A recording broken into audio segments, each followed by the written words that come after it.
Il y a un an, Sébastien apprend que sa fille de 8 ans fait partie des victimes du directeur d'école de Villefontaine. Depuis, le quotidien est devenu un cauchemar pour ce père. Il se sent isolé et complètement abandonné par l'État. C'est à nous de faire des démarches et de prendre attache avec certaines personnes, certains organismes, si on veut un suivi, si on veut quelque chose, si on a besoin de quoi que ce soit en fait. C'est à nous de faire des démarches, on n'a pas de propositions concrètes.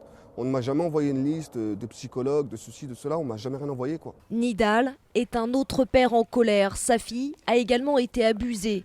Pour lui, l'État aurait pu et aurait dû éviter ce drame. La faute vient de l'Éducation nationale et du ministère de la Justice. Je pense que le sujet de la pédophilie n'est pas assez maîtrisé par l'État. On peut laisser une deuxième chance à un voleur, pas à un pédophile.